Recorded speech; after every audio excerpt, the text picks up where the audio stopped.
तो आज हम लोग बात करेंगे रॉलेट सत्याग्रह के बारे में। रॉलेट सत्याग्रह 1919 में आया था।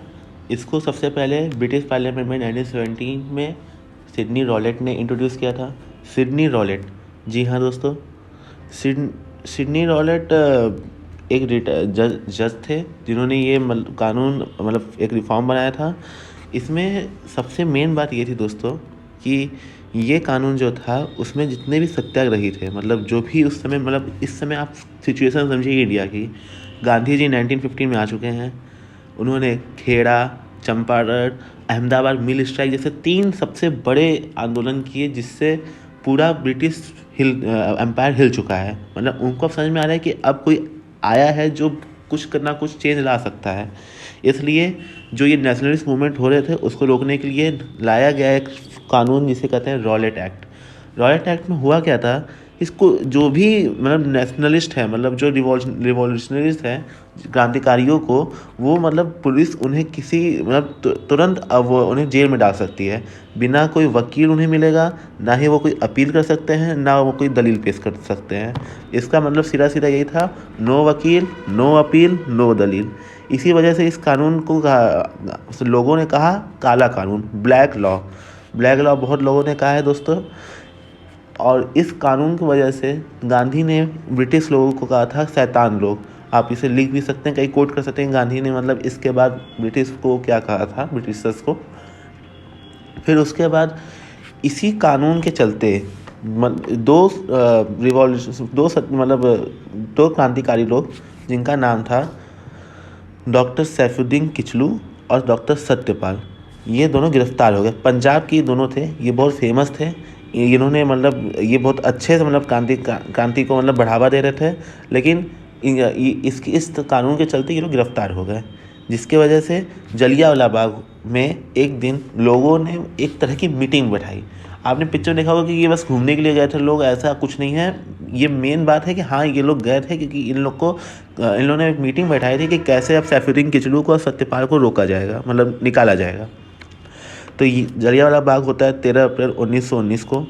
यहाँ पे इस दिन पंजाब में बैसाखी का वो सीज़न चल रहा था, कि बैसाखी त्यौहार लोग मनाने के लिए आए हुए थे, तो मेले लगते हैं, तो उसमें ही एक मीटिंग भी हो रही थी। जलियांवाला बाग में बता दो दोस्तों, एक जगह है जहाँ 7.5 फीट लॉन्ग, 7.5 फीट लंबी चारों ओर दीवारें हैं। सिर्फ और सिर्फ एक गेट है जिसका छोटा सा दरवाज़ा है, बहुत छोटा सा, जिसमें आदमी आ जा सके, बस उतना ही बड़ा दरवाज़ा है।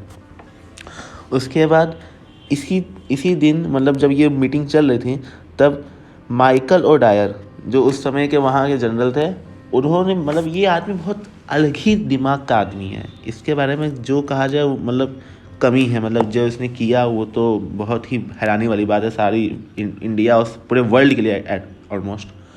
तो इसने ऑर्डर दिया था, तो ये उस दिन पूरे ये जैसे रॉलेट एक्ट आया तो गांधी ने इसका विरोध किया था। तो गांधी के विरोध के चलते इस रॉलेट सत्याग्रह स्टार्ट हो चुका था।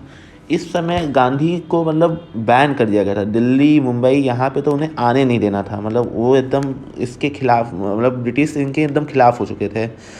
गांधी दिल्ली जाने में इंसिस्ट कर रहे थे, तो उनको वहाँ जाने, वो ज़बरदस्ती दिल्ली पहुँच गए। तो इसके चलते उन्हें भी गिरफ्तार कर लिया गया। तो आप समझें इस समय कोई लीडरशिप जैसा कुछ नहीं बचा है इस सबके पास। तो गांधी अरेस्ट हो चुके हैं। सैफुद्दीन किचलू, सत्यपाल, जो पंजाब के दो नेशनलिस्ट लीडर्स हैं, वो सब अरेस्ट हो चुके हैं।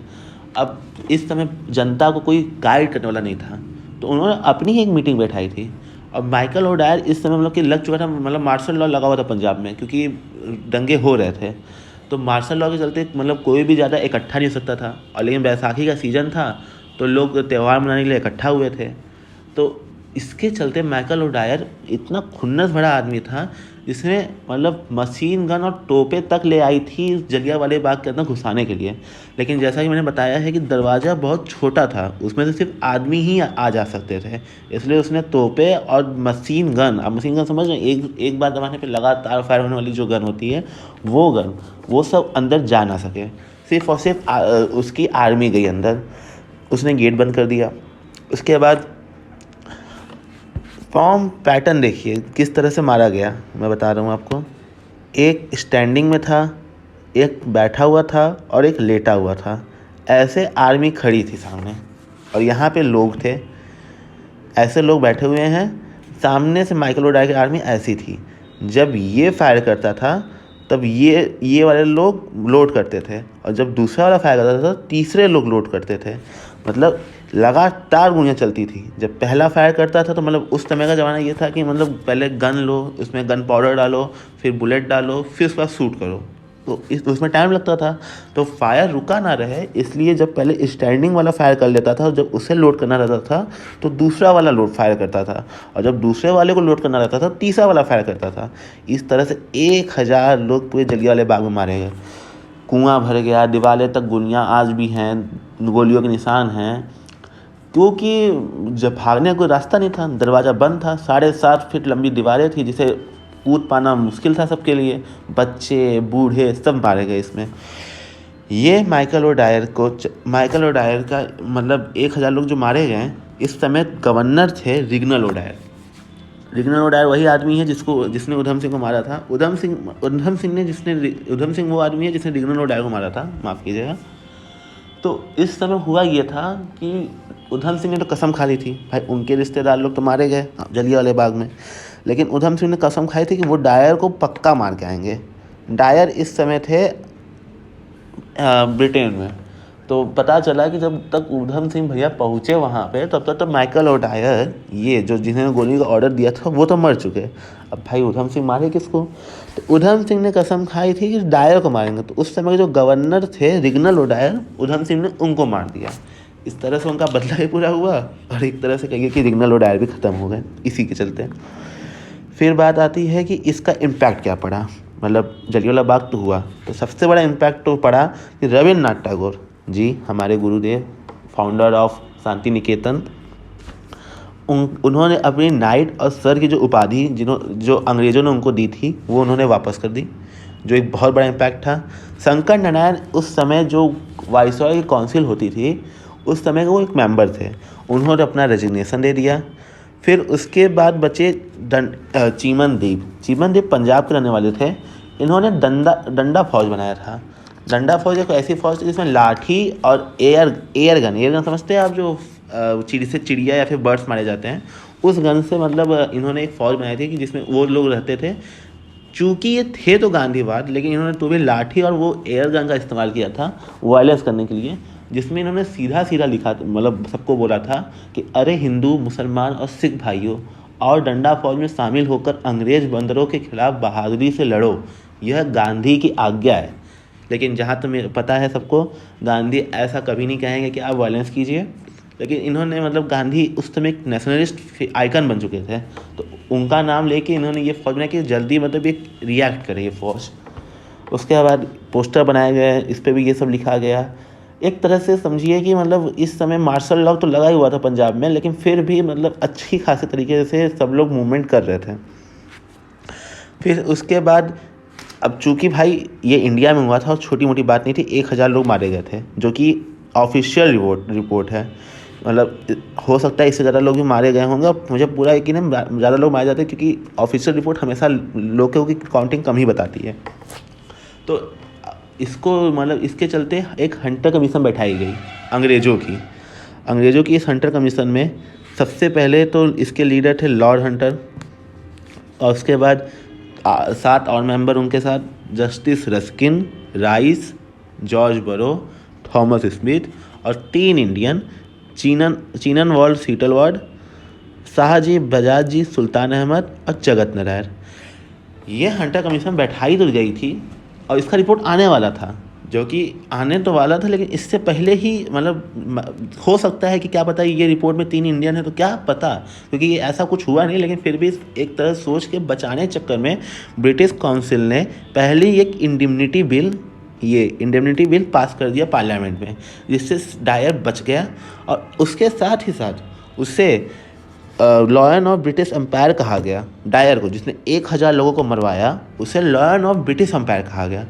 स्वॉर्ड ऑफ ऑनर के ऊपर मतलब किंग, जब किंग और क्वीन किसी को मतलब एक उपहार देते हैं या फिर जैसे रिकग्निशन देते हैं तो उसे स्वॉर्ड ऑफ ऑनर कहा जाता है ब्रिटिश का। तो स्वॉर्ड ऑफ ऑनर मतलब उसे दिया गया, 2600 पाउंड दिए गए। आप समझ रहे हैं, इतना सब कुछ दिया गया माइकल ओडायर को। क्यों? क्योंकि उसने 1000 हिंदुओं मतलब 1000 हिंदुओं मुसलमान सबको मारा गया। सिखों को तो मेजॉरिटी में मारा गया, लेकिन समझिए एक पूरे इंडियंस को मारा गया, वो भी 1000 लोग, जो कि एक ऑफिशियल रिकॉर्ड है। असलियत में ये 1200-1500 लोग थे, जिसमें से बहुत सारे लोग तो वाउंडेड हुए। वो कुआं भर गया, आप समझ सकते हैं कितने ज़्यादा लोग होंगे। तो हंटर कमीशन की भी रिपोर्ट आती है। हंटर कमीशन की रिपोर्ट एकदम नॉर्मल रहती है, क्योंकि इसमें इस रिपोर्ट का कहना था कि भाई माइकल ओडायर ने जो किया वो सही किया। हाँ, ये बात अलग है कि उन्होंने जो मतलब प्रोपोर्शनलिटी होती है उससे ज़्यादा काम कर दिया, मतलब ज़्यादा लोगों मार दिया, लेकिन उन्होंने वॉयलेंस के चलते ही ये काम किया था, क्योंकि मार्शल लॉ लगा हुआ था तो इतने लोग का एक साथ आना ज़रूरी था नहीं। लेकिन ये हंटर कमीशन रिपोर्ट एकदम ही हंटर कमीशन रिपोर्ट एकदम ही गलत रहती है, इसका कोई समर्थन नहीं करता। इसके चलते कांग्रेस अपनी एक रिपोर्ट बनाती है। हाँ जी हाँ, कांग्रेस की अपनी एक कमेटी बनती है जिसके लीडर रहते हैं मदन मोहन मालवीय जी। इनके रिपोर्ट के हिसाब से बहुत लोग मारे गए थे और इन्होंने खुल के मतलब खुल का अपोज किया था इस वायलेंस का जो माइकल ओडायर द्वारा फैलाया गया था। तो दोस्तों, यही है रॉयल सत्याग्रह, जलियांवाला बाग और हंटर कमीशन। अगर आपको ऐसी वीडियोस और चाहिए तो कमेंट बताइए, और बताइए कि आपको क्या क्या और बनाना है, मैं सब बना के दूंगा। प्लीज़ लाइक शेयर और सब्सक्राइब कर दीजिएगा। Signing off.